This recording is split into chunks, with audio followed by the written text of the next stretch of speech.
Hello everyone, एक बार फिर स्वागत है आप सभी का अपने यूट्यूब चैनल पर। तो फ्रेंड्स, आज की इस वीडियो में हम डिस्कस करेंगे पॉलिटी के कुछ इंपॉर्टेंट क्वेश्चंस जो प्रीवियस एचपीपीएससी शिमला के एग्ज़ाम में ये क्वेश्चंस पूछे गए थे। तो फ्रेंड्स, आज जो हम क्वेश्चन डिस्कस करेंगे पॉलिटी के, ये एचपीपीएससी शिमला के एग्ज़ाम में ये क्वेश्चंस पूछे गए थे। और इन क्वेश्चंस के मैं आपको जितने भी आंसर बताऊँगा वो फाइनल आंसर की के अकॉर्डिंग ही बताऊँगा जो एचपीपीएससी शिमला ने जारी की थी। तो फ्रेंड्स, आपने इन क्वेश्चंस के शॉर्ट फॉर्म में नोट्स ज़रूर बना लेने हैं, क्योंकि रिवीजन के टाइम ये क्वेश्चंस आपको काफ़ी हेल्पफुल साबित होंगे। जैसा कि आपको पता है कि एचपीएससी हमीरपुर को भंग कर दिया गया है, हमीरपुर बोर्ड को भंग कर दिया गया है। अब जो आपके आगामी एग्ज़ाम होंगे, JBT commission, SI conductor, JOIT post को 965, पंचायत ऑडिटर और वेरियस एग्ज़ाम जो होने थे वो अब एचपीपीएससी शिमला कंडक्ट करवाएगा। तो उसके पॉइंट ऑफ व्यू से अब थोड़ा आपका सिलेबस तो वही रहेगा, पैटर्न वही रहेगा, लेकिन जो लेवल होगा एग्ज़ाम का वो में भी थोड़ा हाई हो सकता है। तो उसके पॉइंट ऑफ व्यू से आज हम उनके प्रीवियस एग्ज़ाम सॉल्व करेंगे। प्रीवियस पेपर जो हुए थे एचपीपीएससी शिमला के, उसमें जो पॉलिटी के कुछ क्वेश्चंस पूछे गए थे, उन क्वेश्चंस को हम इस वीडियो में डिस्कस करेंगे, ताकि आपको थोड़ा आइडिया लग जाए कि पेपर एग्ज़ाम में भी किस तरह के क्वेश्चन पूछ सकते हैं। तो फ्रेंड्स, वीडियो को शुरू करते हैं।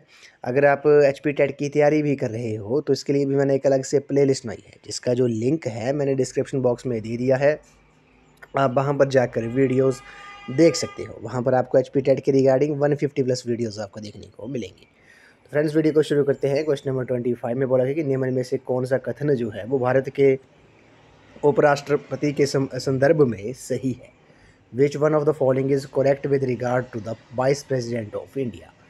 तो कौन सा कथन जो है वो भारत के उपराष्ट्रपति के संदर्भ में सही है। क्वेश्चन नंबर 25 का जो राइट आंसर है वो आपका ऑप्शन नंबर सी है। The vice president draws salary as the ex officio chairman of the Rajya Sabha.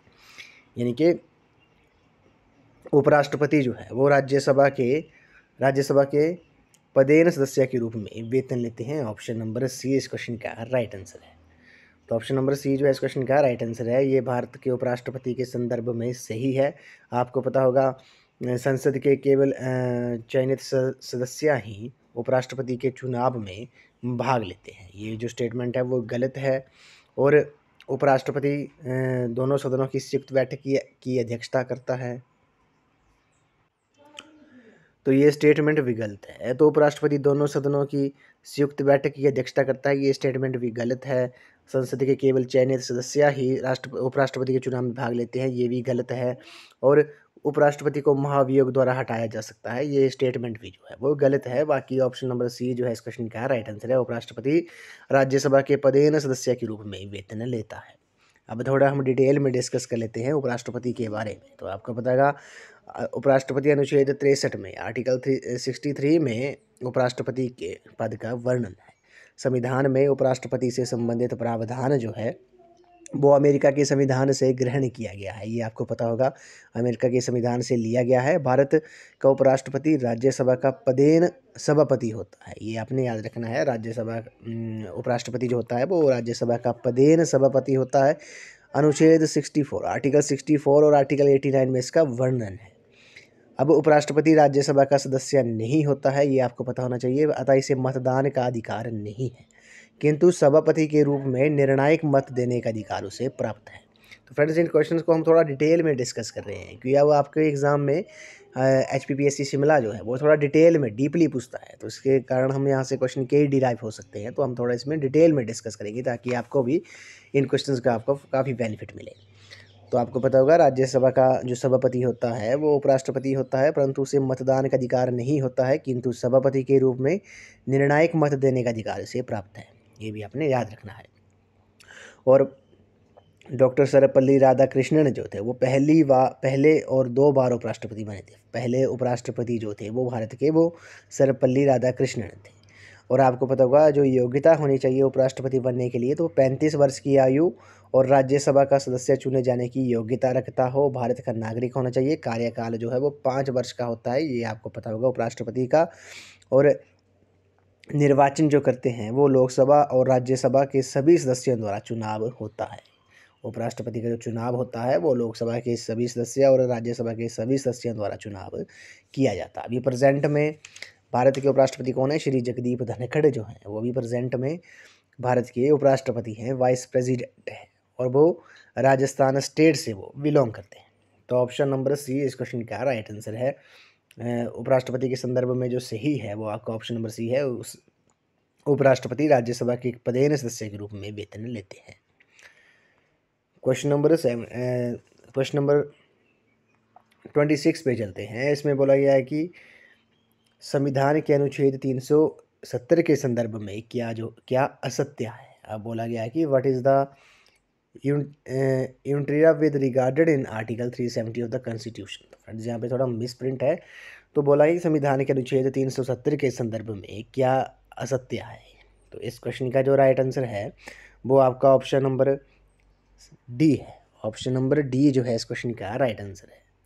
इसे पूर्ण रूप से संविधान से हटा दिया गया है। ये स्टेटमेंट जो है वो इनकरेक्ट है। आपको पता होगा अनुच्छेद 370 जो है, अनुच्छेद 370 बोलता है कि इसके अंतर्गत जम्मू कश्मीर को विशेष स्थिति का इसमें वर्णन है, लेकिन 5 अगस्त 2019 को अब अनुच्छेद 370 जो था वो जम्मू कश्मीर से हटा दिया गया था। इससे अनुच्छेद आर्टिकल 370 बोलता था कि जम्मू कश्मीर का एक अलग संविधान होता था और उन्हें विशेष अधिकार थे। ये भी आपने याद रखना है। 5 अगस्त 2019 को अनुच्छेद 370 हटा दिया गया और उसके बाद जम्मू कश्मीर को 2 अलग यूटी केंद्र शासित प्रदेशों में विभाजित कर दिया गया, एक लद्दाख और एक जम्मू कश्मीर। ये आपने याद रखना है। अब यूटी में डिवाइड कर दिया गया है जम्मू कश्मीर को, 2 अलग यूटी बनी है। कौन कौन सी? लद्दाख और जम्मू कश्मीर, JNK। तो ऑप्शन नंबर डी जो है इस क्वेश्चन का राइट आंसर है। संविधान के अनुच्छेद 370 के संदर्भ में जो इनकरेक्ट स्टेटमेंट है वो कौन सी है? वो है अब कि इसे पूर्ण रूप से संविधान से हटा दिया गया। बाकी आपको पता होगा ये जम्मू कश्मीर राज्य को विशेष दर्जा प्रदान करता था, आर्टिकल 370, और ये संविधान के भाग 21 में वर्णित है। राष्ट्रपति के आदेश तथा संसद के प्रस्ताव के पारित होने के प्रस्ताव को ही लिया गया है। ये भी आपने याद रखना है। तो ऑप्शन नंबर डी इस क्वेश्चन का राइट आंसर है। नेक्स्ट क्वेश्चन पे चलते हैं। क्वेश्चन नंबर 29 में बोला गया है कि 2002 में भारत के संविधान में संकृत 6 से 14 वर्ष की आयु के शिशु के अवसर प्रदत्त करने का भौतिक कर्तव्य का दायित्व किसका है? ये काफ़ी इंपॉर्टेंट क्वेश्चन है। तो फ्रेंड्स इसका क्वेश्चन नंबर 29 का जो राइट आंसर होगा वो आपका ऑप्शन नंबर ए है। माता पिता और अभिजन जो है इस क्वेश्चन का राइट आंसर है। 2002 में भारत के संविधान में संकलित 6 से 14 वर्ष की आयु के शिशु को शिक्षा के अवसर प्रदान करने का जो मौलिक कर्तव्य का जो दायित्व है वो किसका है? वो आपका माता पिता का है। तो ऑप्शन नंबर ए जो है इस क्वेश्चन का राइट आंसर है। अब थोड़ा हम डिटेल में डिस्कस कर लेते हैं। आपको पता होगा जो 86वां संशोधन हुआ था, अमेंडेंट हुआ था, 86वां संशोधन जो हुआ था 2002 में हुआ था। ये आपने याद रखना है। 86वां संशोधन जो था, संवैधानिक संशोधन 2002 में हुआ था। इसमें बोला गया था कि इस संशोधन अधिनियम द्वारा देश के 6 से 14 वर्ष तक के बच्चों के लिए अनिवार्य एवं निःशुल्क शिक्षा को मौलिक अधिकार के रूप में मान्यता देने संबंधी प्रावधान किया गया है। इस अनुच्छेद 21 क 21 आर्टिकल 21A के अंतर्गत संविधान में जोड़ा गया है। इस अधिनियम द्वारा संविधान के अनुच्छेद 45 तथा अनुच्छेद 51 क में संशोधन किए जाने का प्रावधान है। ये आपने याद रखना है। आरटी के राइट टू एजुकेशन एक्ट में बोला गया है कि 6 से 14 वर्ष तक के बच्चों को सभी को निःशुल्क और अनिवार्य शिक्षा का प्रावधान है। 86वां संशोधन जो हुआ था 2002 में, ये आपने याद रखना है। और इसका जो इसे अनुच्छेद 21 आर्टिकल 21A के अंतर्गत संविधान से जोड़ा गया था। इस अधिनियम द्वारा संविधान के अनुच्छेद 45 और आर्टिकल 51K में संशोधन किए जाने का प्रावधान है। तो ऑप्शन नंबर ए जो है इस क्वेश्चन का राइट आंसर है। नेक्स्ट क्वेश्चन पे चलते हैं। इसमें बोला गया कि सभी को भाषण नहीं, किसी को श्रवण का अधिकार होता है। ये भी आपने क्वेश्चन इंपॉर्टेंट है। The right for all to speak and none to hear take place under. तो सभी को भाषण नहीं, किसी को श्रवण का अधिकार प्राप्त है। क्वेश्चन नंबर 30 का जो राइट आंसर है वो आपका ऑप्शन नंबर ए है। शून्यकाल जो है, 0 हावर जो है इस क्वेश्चन का राइट आंसर। इसमें सभी को भाषण नहीं कि किसी को श्रवण का अधिकार प्राप्त होता है। तो ऑप्शन नंबर ए जो है इस क्वेश्चन का राइट आंसर है। तो ऑप्शन नंबर ए जो है इस क्वेश्चन का राइट आंसर है। अब यहाँ से थोड़ा हम संसद के जो सत्र होते हैं उनके बारे में भी थोड़ा डिटेल में डिस्कस कर लेते हैं, क्योंकि वहाँ से क्वेश्चन पूछा जाता है। तो आपको पता होगा भारतीय संसदीय व्यवस्था में संसद के 3 सत्र होते हैं, परंतु 2 सत्रों के बीच 6 माह से अधिक अंतर नहीं होना चाहिए। अब जो सत्र है वो पहला आ गया आपका बजट सत्र। बजट सत्र में क्या होता है, इस सत्र के दौरान आय बजट और रेल बजट प्रस्तुत एवं पारित किया जाता है बजट सत्र में, और ये सत्र फरवरी से मई तक चलता है, ये आपने याद रखना है। उसके बाद आपका आता है मानसून सत्र। इस सत्र की जो कार्यावधि है वो जुलाई से अगस्त माह की होती है, और शीतकालीन सत्र जो है वो सबसे कम समय की कार्यावधि है। अगर आपसे क्वेश्चन में पूछा जाए कि सबसे छोटा सत्र जो है संसद का वो कौन सा है, तो वो शीतकालीन है, ये आपने याद रखना है, जो नवंबर से दिसंबर तक की होती है, ये भी आपने याद रखना है। और संसद की सदस्य की जो समाप्ति होती है उसको कब होती है, कोई भी सदस्य संसद की सदस्य से वंचित किया जा सकता है यदि वे बिना किसी सूचना के 60 दिन तक सदन से अनुपस्थित रहता है, वे पार्टी के निर्देशन के विरुद्ध वोट देता है अथवा वोट देने नहीं जाता, तब भी उसकी संसद की सदस्यता समाप्त हो सकती है। वे स्वेच्छा से उस दल की सदस्यता त्याग देता है जिसके टिकट से वे सदन का सदस्य निर्वाचित हुआ था, ये भी आपने याद रखना है। क्वेश्चन में ये भी पूछ सकते हैं संसद सदन का जो आपको पता होगा संसद सदन के बारे में हम बात करते हैं। ये एक वृत्ताकार भवन है जिसका design architect sir Edwin Lutyens और सर हेवर्ट व्रेकर ने 1912-13 में तैयार किया था। संसद भवन की जो नींव थी वो 12 फरवरी 1921 को रखी गई थी। 12 फरवरी 1921 को संसद भवन की नींव रखी गई थी। तो ऑप्शन नंबर ए जो है इस क्वेश्चन का राइट आंसर होगा। सभी को भाषण नहीं, किसी को श्रवण का अधिकार होता है, किसमें, शून्यकाल में, 0 हावर में। ऑप्शन नंबर ए इस क्वेश्चन का राइट आंसर है। नेक्स्ट क्वेश्चन पे चलते हैं। क्वेश्चन नंबर 31 में बोला गया कि राष्ट्रीय नागरिक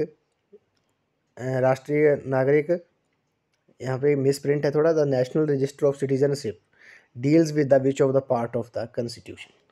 तो राष्ट्रीय नागरिक एनआरसी जो है वो संविधान के किस भाग से संबंधित है? तो एनआरसी का जो संबंध है वो किससे है, वो आपको पता होगा भाग 2 से है। ऑप्शन नंबर ए जो है इस क्वेश्चन का राइट आंसर है। नागरिकता का जो संबंध है, NRC national register of citizenship का जो संबंध है वो संविधान के भाग 2 से संबंधित है। इसका जो वर्णन है वो आर्टिकल, ये आपने याद रखना है, अनुच्छेद 5 से लेकर अनुच्छेद 11 तक इसका वर्णन है, किसका, एनआरसी का, नागरिकता का। अब थोड़ा डिटेल में भी डिस्कस कर लेते हैं। आपको पता होगा संविधान के भाग 1 का जो संबंध है वो संघ और उसका राज्य क्षेत्र से है। भाग 3 मौलिक अधिकार से संबंधित है। भाग 4 जो है वो नीति निर्देशक तत्व से है। भाग 4 क जो है वो मूल कर्तव्य से है। भाग 5 जो है वो संघ से है। भाग 6 जो है उसका संबंध राज्य से है। और भाग 7 जो है, पार्ट 7 जो है उसका संबंध है पहली अनुसूची के भाग ख के राज्य से। भाग 8 जो है वो संघ राज्य क्षेत्र से है। भाग 9 जो है वो पंचायतों से है।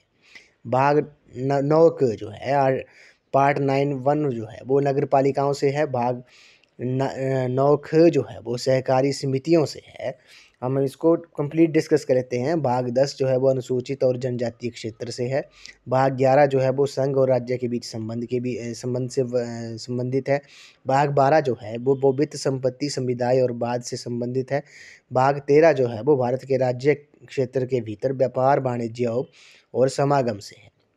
भाग 14 जो है वो संघ एवं राज्यों के अधीन सेवाओं से है।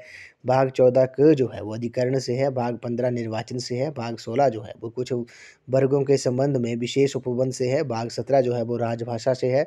भाग 18 जो है वो आपात उपबंध से है, ये आपने याद रखना है। भाग 19 प्रकीर्णन से है। और भाग 20 जो है वो संविधान संशोधन में है, जिसका आर्टिकल अनुच्छेद 368 में वर्णन है। भाग 21 जो है वो अस्थायी संक्रमण कालीन और विशेष उपबंध से है। और भाग 22 जो है वो संक्षिप्त नाम प्रारंभ हिंदी में प्राधिकृत पाठ और निरसन से है। तो हमने ये इम्पोर्टेंट जो 2 पार्ट्स थे वो भाग जो थे संविधान के, उनको हमने थोड़ा डिटेल में तो नहीं बोल सकते, लेकिन थोड़ा मेन पॉइंट जो थे वो डिस्कस कर लिए हैं। यहाँ से क्वेश्चन पूछ लिया जाता है, तो ये आपने लिख लेने हैं, नोट ऑन कर लेने जो मैंने आपको पार्ट्स बताए हैं। तो एनआरसी संविधान के किस भाग से संबंधित है, ये आपको पता होगा। अनुच्छेद आर्टिकल सॉरी पार्ट सेकंड से ये संबंधित है। आर्टिकल 5 से लेकर 11 तक इसका वर्णन है, ये आपने याद रखना है। क्वेश्चन नंबर 33 पे चलते हैं। भारतीय राजनीति में तृतीय लोकतांत्रिक अमुद्य की धारणा सहभागिता को संशोधित करती है। The term third democratic upsurge in Indian politics refers to the participation by. तो क्वेश्चन नंबर 32 का जो राइट आंसर होगा वो आपका ऑप्शन नंबर सी है। मार्केट सोसाइटी जो है, बाजार समाज जो है इस क्वेश्चन का राइट आंसर है। नेक्स्ट क्वेश्चन पे चलते हैं। क्वेश्चन नंबर 33 में बोला गया कि निम्न में से किस लोकसभा में सर्वाधिक महिलाएं प्रतिनिधि चुनकर आए। तो which of the following Lok Sabha has the maximum number of women parliamentaries elected. तो लोकसभा में सर्वाधिक महिलाएं प्रतिनिधि चुनकर आई थी किस लोकसभा में। क्वेश्चन नंबर 33 जो है इस क्वेश्चन का जो राइट आंसर है वो आपका ऑप्शन नंबर डी है। 17वीं लोकसभा जो है इस क्वेश्चन का राइट आंसर है। 17वीं लोकसभा में क्या हुआ था, 17वीं लोकसभा में सर्वाधिक सबसे अधिक महिला प्रतिनिधि जो थी वो चुन के आई थी। तो ऑप्शन नंबर डी जो है इस क्वेश्चन का राइट आंसर है। अगले प्रश्न पे चलते हैं। कांग्रेस व्यवस्था संचालित करने वाले सिंडिकेट का निम्न में से कौन सदस्य नहीं था। Which among of the following was not the member of the syndicate that governed by the Congress system. तो क्वेश्चन नंबर 34 का जो राइट आंसर होगा वो आपका ऑप्शन नंबर बी है। एस नागप्पा जो था इस क्वेश्चन का राइट आंसर है। ये कांग्रेस व्यवस्था संचालित करने वाले सिंडिकेट का के सदस्य नहीं थे। ऑप्शन नंबर बी इस क्वेश्चन का राइट आंसर है। इस वीडियो का ये लास्ट क्वेश्चन है। इसमें बोला गया कि फाइंड द इनकरेक्ट पेयर, अनुचित युग्म पहचानिए। तो क्वेश्चन नंबर 47 का जो राइट आंसर होगा वो आपका ऑप्शन नंबर डी है। पेरियार जो है वो उत्तर और दक्षिण के मध्य एक कर्ता के रूप में धर्म है। ये जो स्टेटमेंट है, ये जो पेयर है वो गलत है। बाकी बाल गंगाधर तिलक जो थे वो मराठा समाचार पत्र के संस्थापक थे, ये ठीक है। टैगोर जो थे वो राष्ट्रवाद विचार के विखंडन करता थे। श्री अरविंद जो थे वो आध्यात्मिक राष्ट्रवाद के प्रतिपादक थे। तो ऑप्शन नंबर डी जो है इस क्वेश्चन का राइट आंसर है। ये जो कॉलम है, ये मैच द फॉलोइंग जो है, ये पेयर जो है वो गलत है। तो ऑप्शन नंबर डी इस क्वेश्चन का राइट आंसर है। तो फ्रेंड्स आज की इस वीडियो में बस इतना ही। आज हमने पॉलिटी के कुछ इंपॉर्टेंट क्वेश्चन डिस्कस किए जो प्रीवियस HPPSC शिमला के एग्जाम में ये क्वेश्चंस पूछे गए थे। तो फ्रेंड्स इन क्वेश्चंस के मैंने आपको जितने भी आंसर बताए वो फाइनल आंसर की के अकॉर्डिंग ही बताए हैं जो HPPSC शिमला ने जारी की थी। अब आपको पता होगा HPSSC हमीरपुर बोर्ड जो है वो भंग कर दिया गया है। आपके जो आगामी एग्ज़ाम होंगे, JBT कमीशन, SI कंडक्टर, जितने भी एग्ज़ाम होंगे वो अब HPPSC शिमला कंडक्ट कराएगा। तो उसके पॉइंट ऑफ व्यू से अब एग्ज़ाम का आपका पैटर्न तो वही रहेगा, लेकिन जो लेवल होगा वो शायद अब थोड़ा डिफ़िकल्ट लेवल का आपसे एग्ज़ाम में पूछ सकते हैं। तो उसी के लिए मैंने आपको थोड़ा प्रीवियस HPSSC के क्वेश्चन लाया था मैं आज आपके लिए, ताकि आपको थोड़ा आइडिया लग जाए कि HPPSC शिमला कैसे क्वेश्चंस पूछता है। तो आपने जो प्रीवियस जो हमने HPSSC के जो क्वेश्चन डिस्कस किए थे हमीरपुर बोर्ड के, वो भी आपको इम्पोर्टेंट है। आपने ऐसे नहीं सोचना कि वो क्वेश्चन नहीं आएंगे, वहाँ से भी क्वेश्चन आएंगे आपको। तो ये तो मैंने आपको एक थोड़ा एक हम बता सकते हैं कि आपको मैंने एक डेमो के रूप में बताया था, कि डेमो के रूप में क्वेश्चन लेके आया था मैं आज, ताकि आपको पता लग जाए कि HPPSC शिमला जो है वो किस तरह के क्वेश्चन पूछता है। तो फ्रेंड्स आई होप आपको वीडियो पसंद आई होगी। तो वीडियो को लाइक शेयर एंड सब्सक्राइब जरूर कर दें। तो आज की इस वीडियो में बस इतना ही। तो थैंक यू फ्रेंड्स।